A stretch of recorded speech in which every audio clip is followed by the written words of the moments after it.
Hi friends, good evening. मैं हूं रविशंकर सांडिलिया और आपका स्वागत करता हूं द दिशा आईएएस के इस यूट्यूब ऑनलाइन प्लेटफॉर्म पर। फ्रेंड्स, जैसा कि आप जानते हैं, एंशियंट हिस्ट्री के कुल 3 विभाजन है: prehistoric age, protohistoric age and historic age. Friends, prehistoric age का हिंदी होता है प्रागैतिहासिक काल, प्रोटो हिस्टोरिक एज को कहते हैं हिंदी में आद ऐतिहासिक काल, और हिस्टोरिक एज को फ्रेंड्स कहते हैं ऐतिहासिक काल।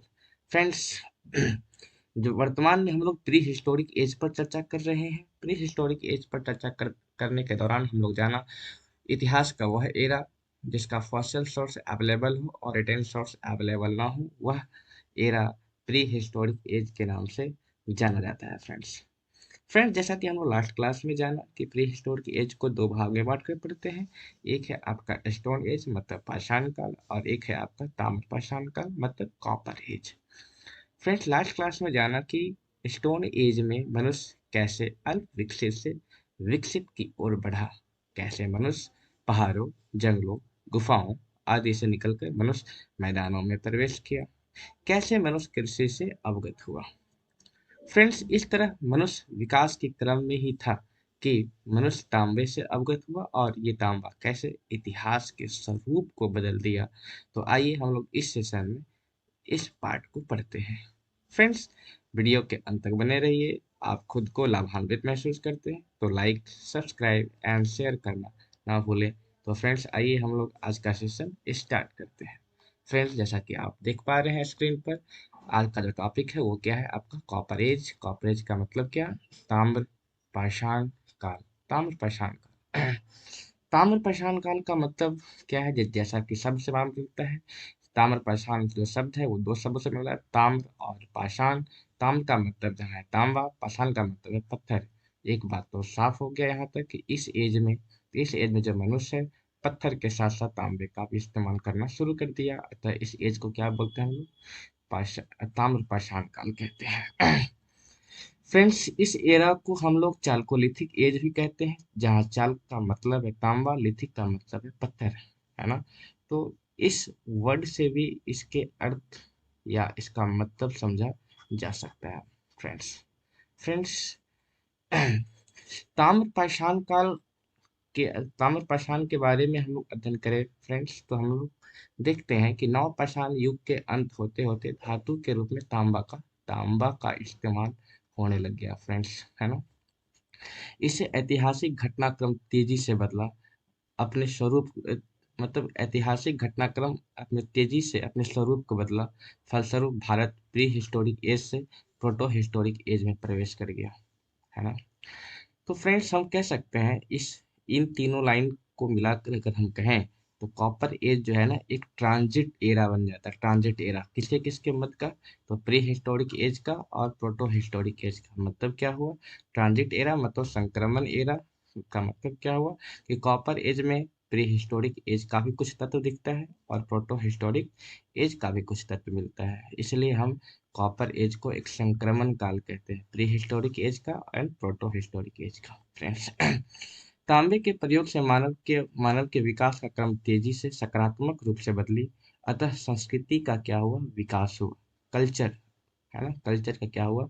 विकास हुआ, जिससे अलग अलग प्रदेश में अलग अलग नाम से हम इस कल्चर को फ्रेंड्स जानते हैं। जैसा कि फ्रेंड्स आप स्क्रीन पर देख रहे हैं, संस्कृति को देखा जाए, है ना, ताम्र पाषाण कालीन संस्कृति।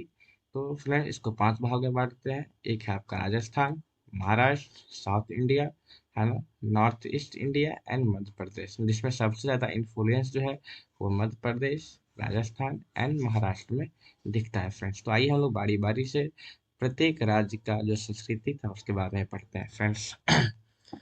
पहला फ्रेंड्स हम लोग राज्य लेते हैं राजस्थान, है ना। राजस्थान में कौन सी संस्कृति?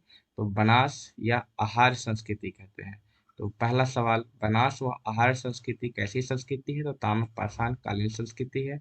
बनास और आहार संस्कृति का ऑरिजिन स्थल क्या है? तो वो राजस्थान है ना। अच्छा, बनास को बनास क्यों कहते हैं? क्योंकि बनास नदी के तट पर विकास के कारण इसे क्या कहते हैं? बनास कहते हैं। अच्छा, अब ये देखना है कि राजस्थान में यह संस्कृति का प्रमुख स्थल कौन कौन सा है?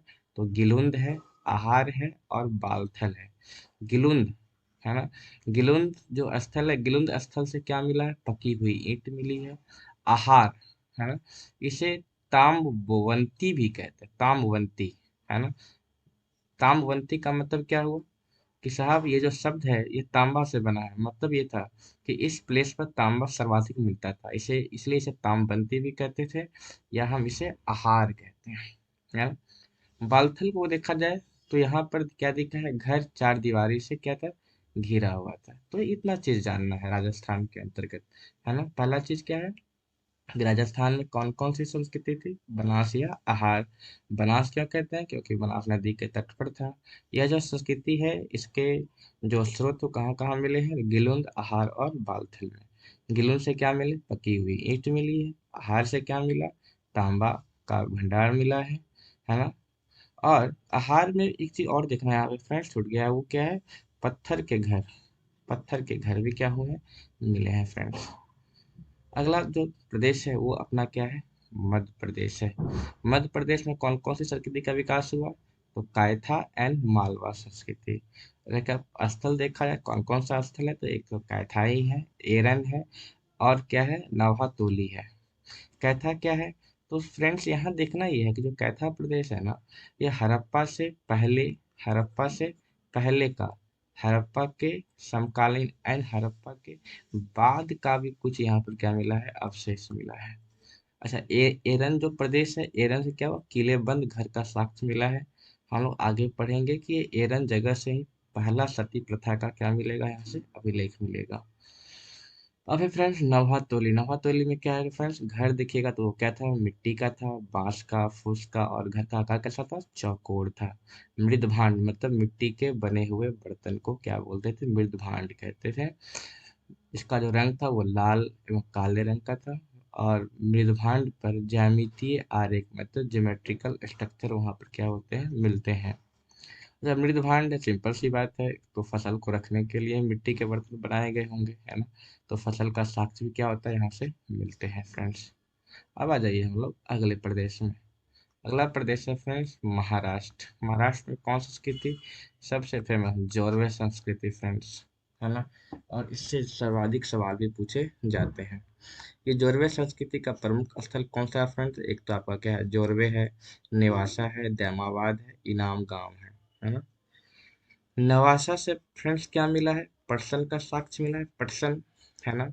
दैमाबाद जो क्या था, सबसे बड़ा स्थल था। इनाम गांव, है ना, यहाँ क्या मिला है फ्रेंड्स, तो मृतकों का अस्थि कलश, मृतकों का जो क्या था, अस्थि कलश में रख करके नॉर्थ टू साउथ दिशा में दफनाने का सबूत मिला है फ्रेंड्स। इसलिए बहुत इंपॉर्टेंट है ये लाइन, है ना। इनाम गांव को लेकर ये लाइन बहुत इंपॉर्टेंट है।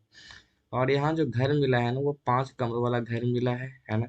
जिसमें 4 जो घर है वो क्या था, आयताकार, और एक जो घर का क्या था, वृत्ताकार। यहाँ का जो बस्ती थी फ्रेंड्स वो थी किलाबंदी।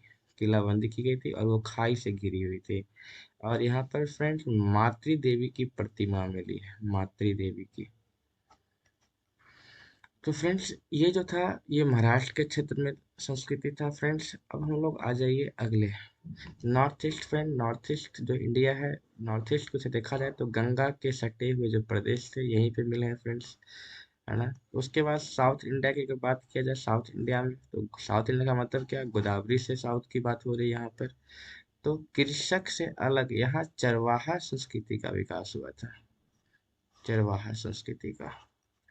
जबकि ताम्र पाषाण कालीन जो संस्कृति थी वो कैसी थी, कृषक एवं ग्रामीण संस्कृति थी फ्रेंड्स, है ना।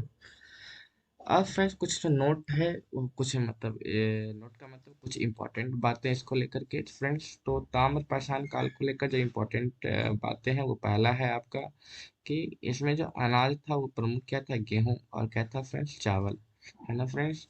और ताम्र पाषाण कालीन जो संस्कृति थी इसका विनाश कैसे हो गया फ्रेंड्स, है ना। विनाश को लेकर के कई कारण इतिहासकारों ने बतलाए हैं, जिसमें सबसे विश्वसनीय कारण वो क्या है फ्रेंड, वो है फ्रेंड सूखा का पड़ना। सूखा ही यहाँ पे क्या था, सबसे विश्वसनीय कारण फ्रेंड्स बताया जाता है। अब फ्रेंड्स जैसे ही ताम्रपाषाण काल खत्म होगा फ्रेंड्स, तो हम लोग क्या करेंगे, हम लोग हिस्ट्री के एक अगले फेज में प्रवेश कर जाएंगे, प्री हिस्टोरी से प्रोटो हिस्टोरिक एज में। जैसा कि हम लोग क्लास के दौरान ही जाना कि जो ताम्रपाषाण काल है ना, ये prehistoric and protohistoric age का एक ट्रांजिट क्षेत्र था फ्रेंड्स। तो जैसे ही ताम्र पाषाण काल खत्म हुआ, अब हम लोग अगले टॉपिक्स की ओर बढ़ेंगे। और अगला टॉपिक क्या है friends? Protohistoric age friends. Friends, protohistoric age आरंभ करने से पहले प्री हिस्टोरिक एज से रिलेटेड जितने एमसीक्यू हैं उसको हम लोग अगले लेक्चर में कंप्लीट कर लेंगे। जितने भी एमसीक्यू हैं, या तो जो इससे सवाल पहले पूछे जा चुके हैं, या कौन कौन सवाल बनते हैं, या भविष्य में कौन कौन सी सवाल आने वाली है, इसको एमसीक्यू के रूप में हम लोग अगले क्लास में हम लोग इसको देखेंगे फ्रेंड्स। तो मिलते हैं फ्रेंड्स हम लोग अगले सेशन में। आज के एपिसोड में इतना ही। Thank you. धन्यवाद।